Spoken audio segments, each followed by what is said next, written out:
Happy holidays, folks, and welcome to December, the holiday event on the channel where I explore the death and downfall of the DCEU films in release order. I'll be uploading a video every Monday, Tuesday, Wednesday, and Thursday between December 4th and December 28th, ending with the grand finale of Aquaman and the Lost Kingdom that releases on December 22nd.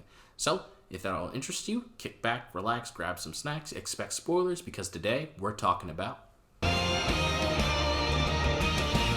Justice League, or as fans have aptly renamed it, Justice League, was a film formed from chaos. You see, during the production process of the movie, Zack Snyder had to step away due to a family emergency, and Warner Brothers hired Joss Whedon to finish what he started. And this honestly seemed like a match made in heaven. A lot of fans were turned off by the DC movies because of Zack Snyder's tone that he brought to the characters, making Superman more brooding and Batman a violent psycho, and his completely new take on Lex Luthor. A lot of fans, including myself, didn't really like what he did there. So bringing in Joss Whedon, who has notoriously had a more lighter tone in filmmaking, would have really pulled in those fans that had left, as well as the fact that he's already skilled in making this kind of movie. He made The Avengers, which is one of the most iconic superhero films to this date, so making Justice League seemed like it would be no problem. It seemed like a win-win for both the fans that left and Warner Brothers getting the film done and being certain it was going to be a success. So everything worked out, right? Well, bring it. No.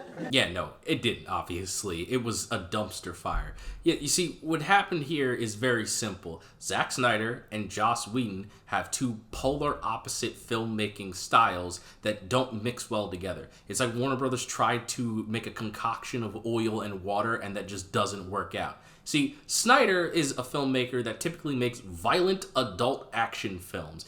I think the only movies I've seen from him that weren't rated R are the DC movies and the Owls of Ga'Hoole, but no one remembers that movie except for me, so he basically only made the DC movies that aren't rated R. And then Whedon is someone who typically makes movies that everyone can enjoy. Just looking at like his show Buffy the Vampire Slayer and the Avengers movies. Those are stuff that an entire family can enjoy, between kids to adults. It works out that way. Those are two conflicting filmmaking styles that just possibly couldn't work together. I think the best representation of how these two don't work is this. Jump!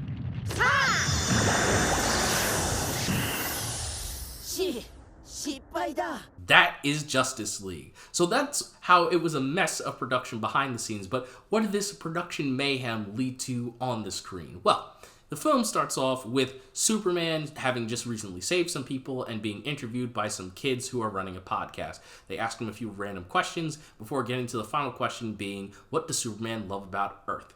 And I have a problem with this because of two extremely specific reasons. Clark looks away into the distance, alluding to the fact that he's thinking about Lois Lane. And the problem with this is that Lois Lane sucks in this universe. They force her into almost everything to make you believe she's important, because in the narrative of the Justice League sequel that we're never going to get, is that she's the reason that Clark loses his mind and becomes evil and joins Darkseid. But since we're not getting that movie, none of this is important. And then she's not written to be a well-rounded, interesting character. She's boring and just around and does stupid stuff. So I don't care about the character of Lois, and just having her show up and be shoehorned into everything doesn't make me care about her. It just makes me more annoyed that screen time is being wasted on a character that I don't like. And I love Amy Adams. She's a great actress, but she was done horribly dirty with this iteration of Lois Lane. The only reason she's important is because she's here. She doesn't have interesting character traits. She doesn't do anything fun or cool that makes her memorable. She's just there because she's supposed to be the reason that Superman turns evil in Justice League Part 2. That's it. That's the only reason she's in these movies, and it's horrible. And the second problem that I have with this, of him alluding to thinking about Lois, is that they act like Lois is the only reason Superman likes Earth. Like she's the only reason that he protects the planet. Superman was born here. Superman is more of a character who's like a human that develops superpowers rather than an alien that moved to Earth. He came here as an infant. He doesn't remember anything about Krypton. He didn't even learn who the Kryptonians were, who his parents from there were, about where his powers came from, until he was an adult. So I don't understand why these movies act like he moved here as a grown adult, didn't really mesh with humanity until he fell in love with Lois and then started protecting humanity. That's how these movies treat his character, but that's not what he is. He grew up here. He has friends here. He has family here. He fell in love here. He loves Earth more than just Lois Lane. And it's not like there aren't other litany of DC characters that fit this kind of storytelling that they want to do.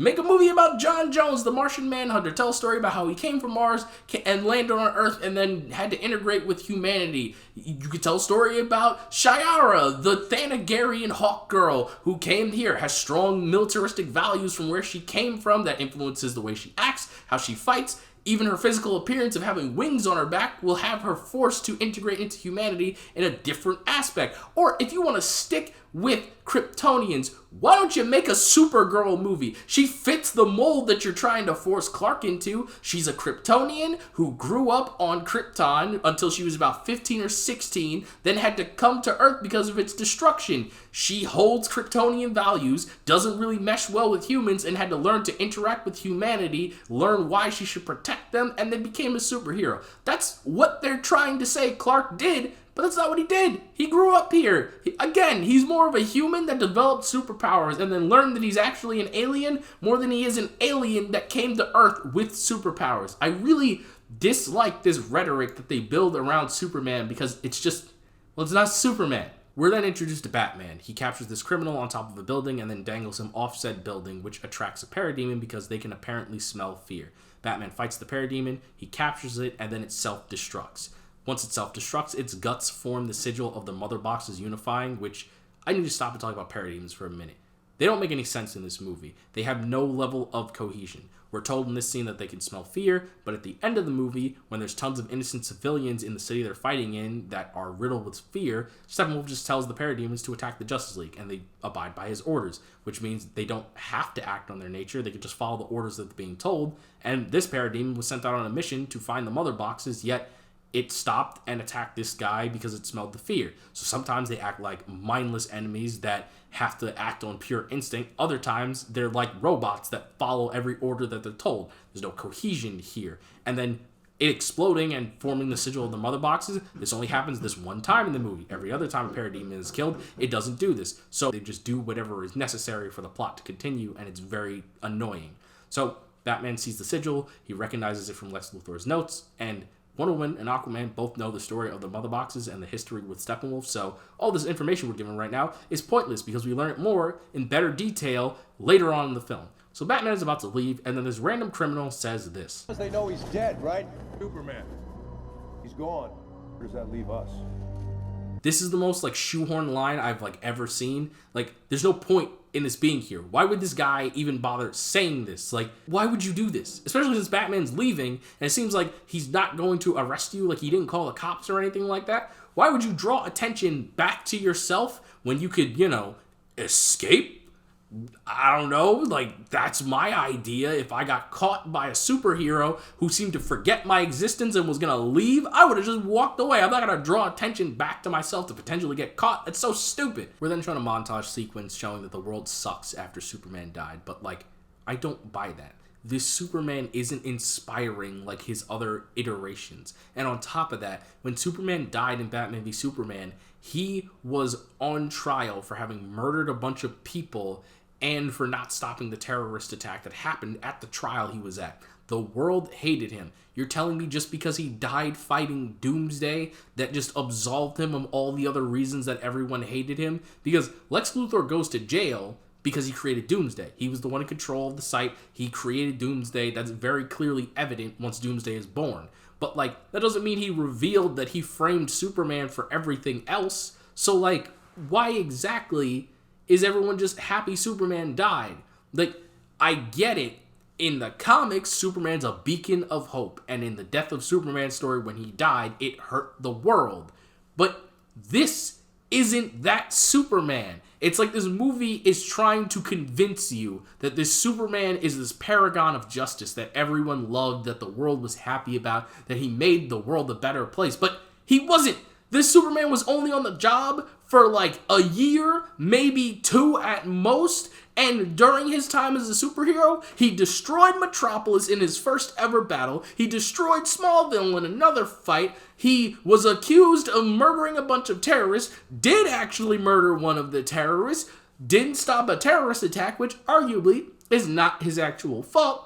But according to people, he should have been able to stop it regardless. So, like, you're telling me just because he died fighting Doomsday alongside Batman, a superhero that is very polarizing since he kills criminals, and Wonder Woman, a superhero who hasn't been publicly seen anywhere, like, everyone's just like, oh, Superman, I can't believe he's gone. Well, time to be racist now. Like, what?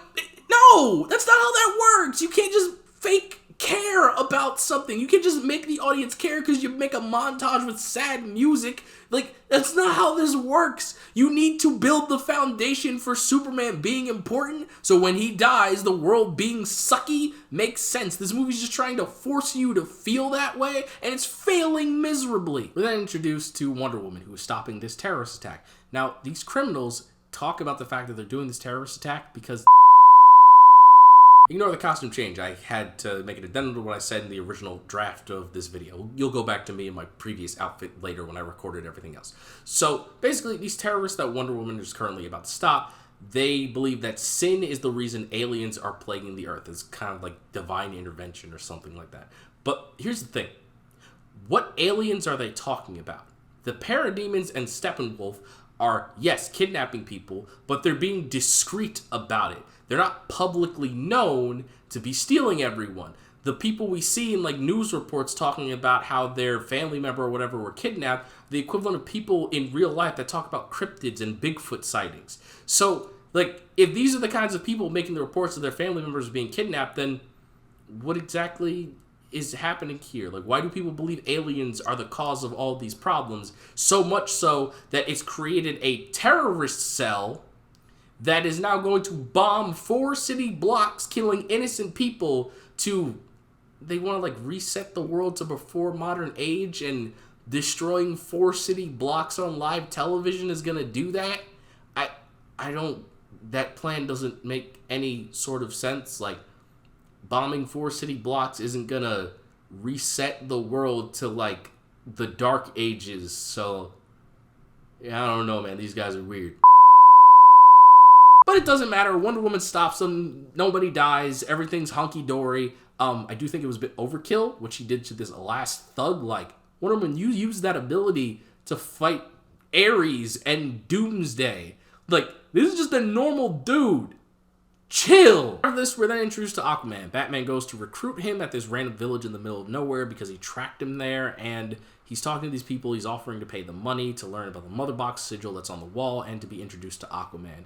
And they're all talking in some foreign language that apparently Bruce doesn't know, which, I don't like that, because Batman's supposed to be the smartest man, like, on Earth.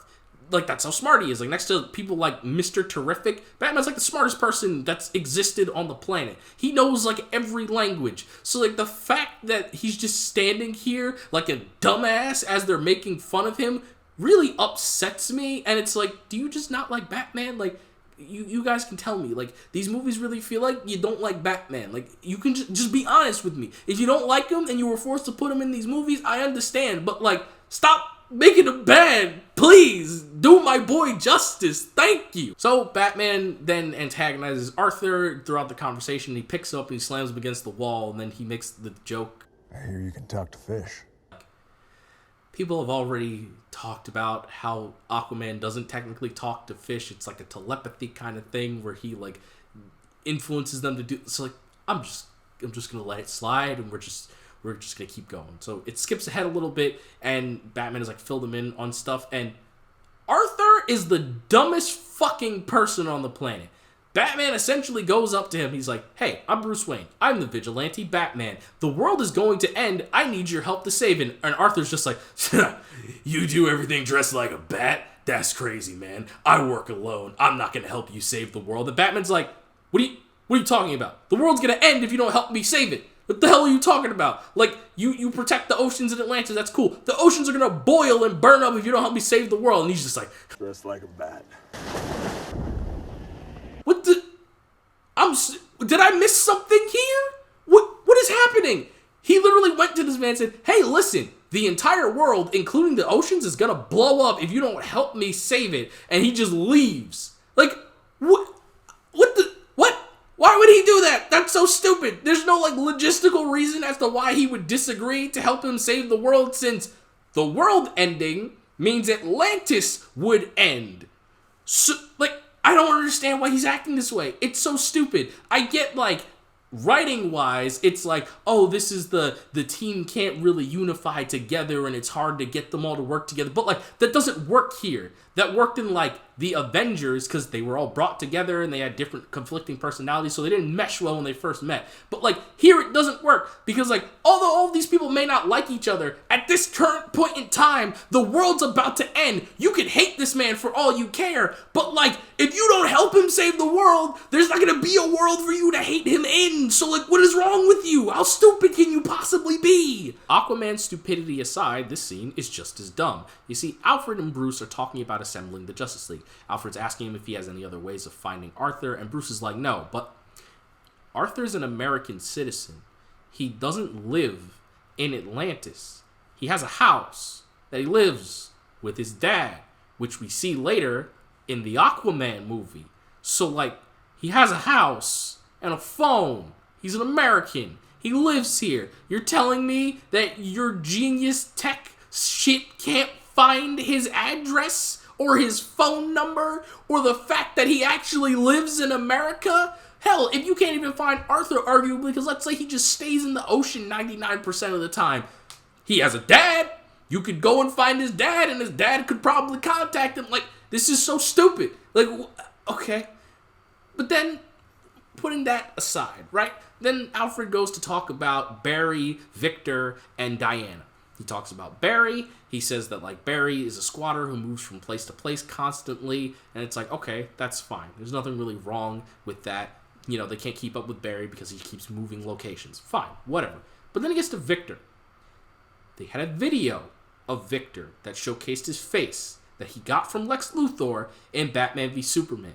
They had the facial recognition for his dad, and his entire face was in there before he was turned into Cyborg. So, what do you mean you got a partial facial recognition from Victor? Him and his dad were clearly in frame for your facial recognition to take from the clip you got from Lex Luthor.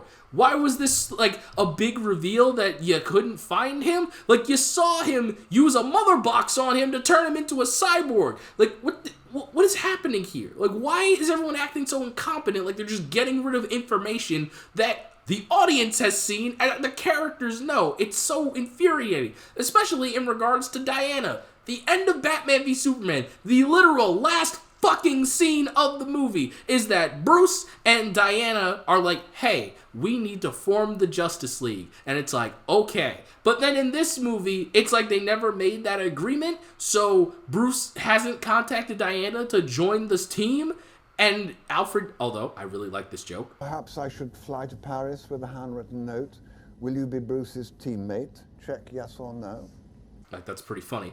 But regardless of me liking that one specific joke aside, like, why aren't they working together to assemble the Justice League? Why is Diana just off doing her own thing? The two of you were still in contact, even in Wonder Woman. Like, you sent her the picture of Steve Trevor. Like, what do you mean you haven't been in contact with her to say, like, hey, I'm trying to form the League, like, help? Like, what is going on here? This is like acting like some really stupid rom-com situation where the two of them don't want to talk to each other because they like each other. What's happening here? After this, we're introduced to Barry. We see him and his dad communicating in prison. We learn, like, what Barry's trying to do with his life. He's trying to get, like, criminal justice degree to get his dad out of prison. His dad telling him to give up on him because it's pointless. He's never going to get out and blah, blah, blah. We see a little bit of Barry's abilities when he clowns on this guy by using his super speed to draw all over his face because the guy was being a dickhead. And then we move on to our last member of the Justice League being Victor Stone. I hate this interpretation of Cyborg so much. Like, this is a prime example of what I mean when I say that, like, Zack Snyder's writing style really affected these characters and makes them devoid of what people like about them. Because Cyborg is a character who is obviously disfigured. He's part man, part machine because of an accident that he was in.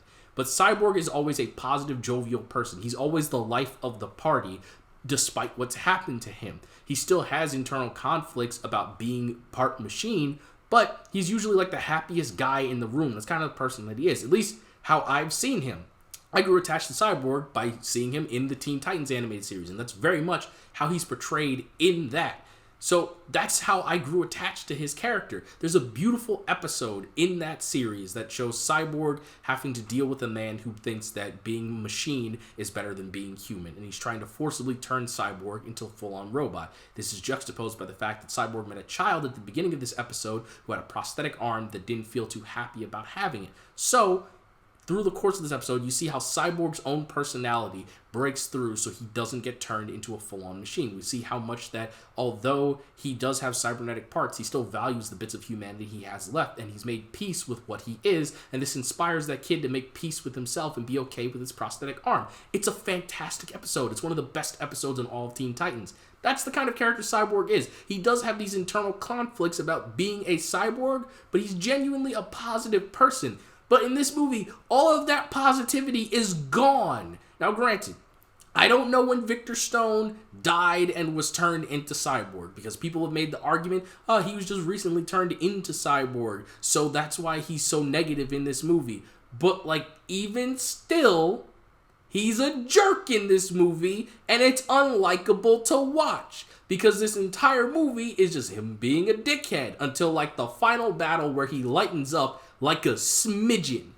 He never feels like Cyborg. That's what I've complained about a lot of these characters, between Batman, Superman, and now Cyborg. They never feel like the character that they're adapted from. They feel like a new iteration, which again, creating a new take is fine, but at the same time, you need to pick and choose which elements you alter so they still feel within the same vein of the character you're adapting before you basically make a new character. And Cyborg being devoid of his positivity makes him like someone completely unrecognizable.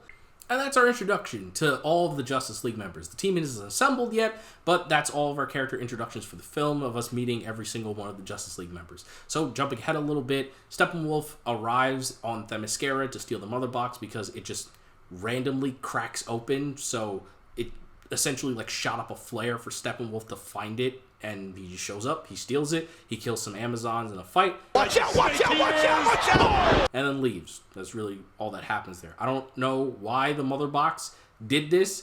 Steppenwolf kind of mentions that it called out to him, but I don't really understand what that means. Like, why did it do it now? Why didn't all the Mother Boxes call out to him at the same exact time? Like, this just feels like a MacGuffin so that the Justice League has time to form, instead of it being like, oh, all the Mother Boxes awakened and he could just teleport to all three locations and steal it.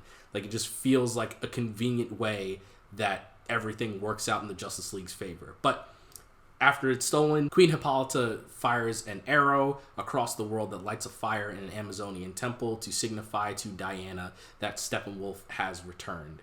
And I find this very funny because, like, in Wonder Woman, Hippolyta told Diana a story about how the world was created, and she very blatantly leaves out the entire war with Steppenwolf. She's just like, oh, you know, humanity was created by Zeus, and then the Amazons were created to keep the peace and make them all happy and lovable, but then Ares influenced them, and we were enslaved, and then we fought back, and then Ares killed all of the gods, and then he got wounded, and then all of the Amazons went to Themyscira, waiting until the day Ares returned to go and kill him.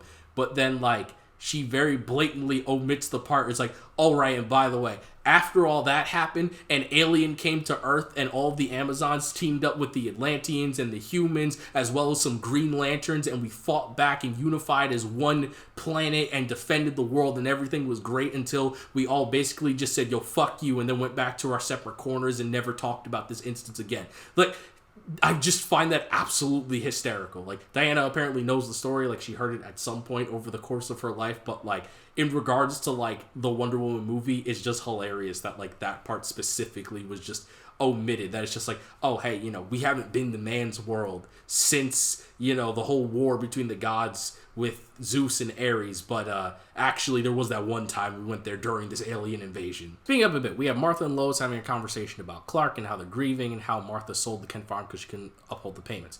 We see Victor accessing more of his cybernetic abilities, connecting to like more and more Wi-Fi throughout the world and technology in general, and he sees that Bruce has been tracking him and learns his secret identity. Then we see that Diana shows up to Bruce. She's like, hey, so we kind of need the Justice League because the world's going to end in like a couple of days now, so like we need to hurry up. And then she's like, and just to express like how vital we need the Justice League, she gives him the whole backstory of Steppenwolf. Vowed to come back one day when things were better. Now, this is the part that's super weird and doesn't make any sense. There were no Kryptonians on Earth when this happened back then, at least not that you see in this flashback. So, like, I don't understand why Steppenwolf waited to come back after Superman died. Like, it was a beacon to the universe that Earth was unprotected, because Superman's only been on Earth for maybe, like, 30 to 40 years and only became Superman in his last 2 years of existence. So, like, you're telling me that the thousands of years between you lost that war and when Superman died, there was never a better point for you to show up where the Earth was unprotected?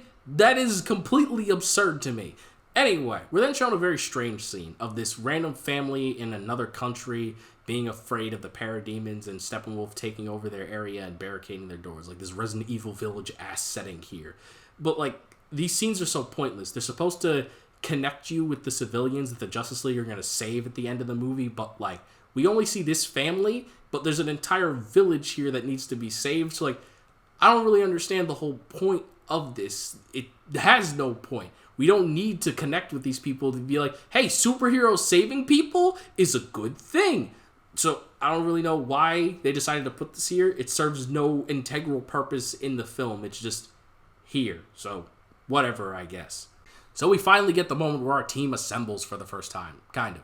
We're still missing 2 people, but like, they assemble, sort of. So Bruce, Diana, and Barry all suit up. They show up to Jim Gordon, who lit the bat signal to call out Bruce. And he's like, hey, listen, there were some people who have been kidnapped. And then Cyborg arrives. And he's like, actually, there's one more person who's been kidnapped because my dad just got kidnapped in a scene that I don't feel like talking about. So they all assemble and they go off to the location that Jim basically helped them cross-reference, that Batman takes all the information, the people's kidnapping. He's like, oh, okay, they must be here underground. So then they go there to save them. And like, this scene is weird. Like, the Justice League arrives and Steppenwolf is there just like executing people that can't give him the information that he needs. And like, none of them do anything. They all just stand there watching it until Victor's dad is the one who grabs and then they jump in to fight. And it's just like, yo, y'all need to like do something. Innocent people are dying. Why y'all just standing here having a conversation? This is not the time for this to happen. Now, I do actually like what Bruce and Barry talk about, because this iteration of Barry is a bitch. And he's never actually gotten into a fight with someone. He's only fought people that were human, that were slower than him, so he just basically Pushed some people and run away. now that he actually has to fight people that could hurt him, he's scared. And Bruce just tells him, Save one. What? Save one person. And then? You'll know. he does, and this inspires him to be able to fight. I really like this. I think this is a really good character building moment between Bruce and Barry. Well, this iteration of Barry. Barry Allen in the comics and other iterations is significantly cooler, but, you know, for this version that's a bitch, I like this moment here. So now they get into a big fight with Steppenwolf and the Parademons. They save all the civilians that are there, minus the ones that they let die while they were just watching them die. And then Steppenwolf ends up breaking the walls, which lets in a flood from Gotham Bay, because they are under Gotham Bay currently. That's where this whole fight is happening. And they're all trying to escape, and then that's when Aquaman shows up. And now the team has gained another member. He holds back the water for them so that they can escape, and they're all like, okay, cool, we've escaped, but Steppenwolf has 2 of the mother boxes still, and this is a problem. So Cyborg flies off, he grabs the other mother box, and he's like, all right, we've got the mother box now, and they all go back to Justice League HQ, which is just another bat cave at the moment. And they'll end up having a conversation on whether or not they should resurrect Superman. Bruce is like, if we use the power of the mother box, we could bring back Superman, then we wouldn't have a problem with saving the world. Diane and Aquaman have a problem with this. We never get a clear-cut reason as to why Aquaman has a problem with this. Like, all of the characters have a justified reason for why they either do or don't want to bring back Superman. Bruce feels guilty for Clark's death, and he believes that he should resurrect him because they need him for the team. Barry thinks that Superman is just really powerful, and he's like, yeah, I think bringing him back would be a good idea. Cyborg thinks it's a good idea. He thinks it's feasibly possible using the mother box to bring him back and to be a valuable member to the team. Diana, on the other hand, has strong values against life and death, and she believes that when someone dies, they should stay dead because that's just how she was raised. That makes sense. I understand that. We don't know anything about Arthur, so him just disagreeing about bringing back Superman doesn't really make any sense. He just doesn't want to because he just doesn't want to. He says that, like, you lose a part of your soul when you die, but we don't know this man's backstory. So, like, we don't know anything that happened to him in the past that makes him think this way, or anything in his movie that's made him feel this way. So he just kind of comes out of nowhere and says this, and it kind of just leaves you like, well, why do you feel this way? Like, why do you care? And it never comes up in the rest of the movie, so, like, he's just on Wonder Woman's side because, well, Wonder Woman couldn't just be the only person against it, I guess. So now we then have probably the best scene in the movie, but it really pisses me off because it's in this movie specifically. So after the whole argument with the Justice League on whether or not they should resurrect Superman, Bruce is in, like, his office working on his bat tech, and Alfred comes in and talks to him about the whole thing of resurrecting Superman. And there's only one, like, weird line of dialogue here where they're talking about, like, what if resurrecting Superman goes wrong, and Bruce says he'll bring in the big guns. Now, the big guns they're referring to is Lois Lane. They bring in Lois to appeal to Superman's empathy, and it's just like, why is that, like, a bad thing? Like, wouldn't you want to expose him to the people that he loves to make him sane again? But I'm skipping ahead. We'll get to that scene when we get there. But the rest of the scene is that Alfred's like, hey, listen, you don't need to resurrect Superman. You have a team of people that are willing to work with you and help you. And Bruce ends up telling Alfred this. Superman can bring this team together better than I ever could. It doesn't matter how strong you are or what abilities you might He's have. more human than I am. Lived in this world. Fell in love. Got a job. The world needs Superman. Team needs Clark. Now this is fantastic. This is great characterization for how Batman and Superman typically are. But the problem with this is that really irks me and what makes me hate that this scene is in this movie is that it's not these versions of Batman and Superman. Superman is a stoic asshole and Batman is a murderous psycho. These aren't the versions that are best friends.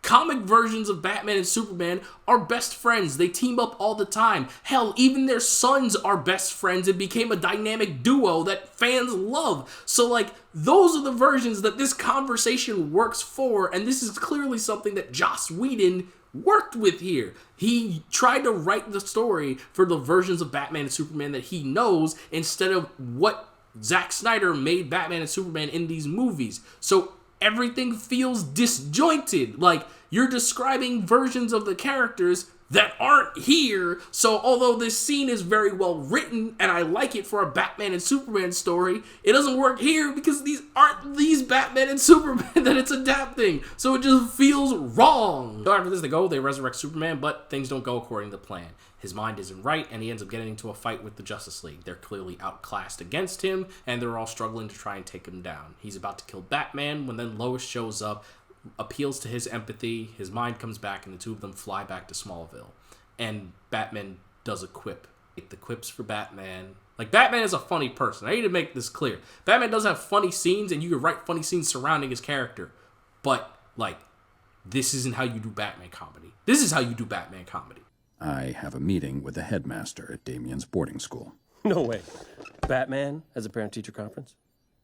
That's great. Tell me you're in the PTA. Batman, we need more chaperones for homecoming. Who has to be convinced to sign up? Is he still glaring at me? That was funny. This feels like an MCU character in a Batman costume. Yeah. Oh, something is definitely bleeding. So once the fight's concluded and Superman leaves with Lois, Steppenwolf shows up and steals the last mother box. So now they're like, damn, he's got all three. We need to go and stop him pretty quickly. And in between the start of the final battle and him stealing this mother box, nothing really of great value happens. There's like cute scenes, but nothing truly crazy of importance happen. We see Clark reunite with Lois and Martha. We see Batman and Wonder Woman reconcile over their argument that they had earlier on in the film. And then they kind of gear up to the final battle and they have this like funny scene where Arthur sits on the lasso of truth and he just starts spilling his guts. So after all that, we get to the final battle. Bruce tells Wonder Woman to lead the team while he lures away all of the parademons so that they can break into the city. So Bruce starts luring away all the parademons. They start tearing up the Batmobile as he's fighting his way through, and he thinks he's going to die, and then the rest of the Justice League shows up to save him. And they clown him a bit for being like, your plan was to kill yourself to lure all the parademons away? That's ridiculous. We were going to leave you, but Wonder Woman said, I'm in charge of the team right now, and I say we go save Batman. So they save him. They have some fun, combat here going with the parademons, and then they arrive at Steppenwolf. Cyborg's plan is to hack into the mother boxes so that they can be separated. Meanwhile, the rest of the Justice League has to fend off Steppenwolf. So they're all fighting Steppenwolf. They're getting battered and beaten back and forth. Cyborg's trying to keep his hands in the mother box to separate them. And Superman comes up to join in the fight and help them defeat Steppenwolf. There's a brief respite where him and the Flash go and save a bunch of people. The Flash saves that family that we saw scenes of earlier throughout the film, of them trying to protect themselves from Steppenwolf. And then it's like a comedic moment where Flash is saving this one individual family, and then Superman picks up a building with everyone in the entire city in it and then just flies them out. So it's like, I'm happy they save people. That's really good. I like superheroes saving people, but I don't know, I feel like they showed us this family to get us attached to them and just amounted to nothing.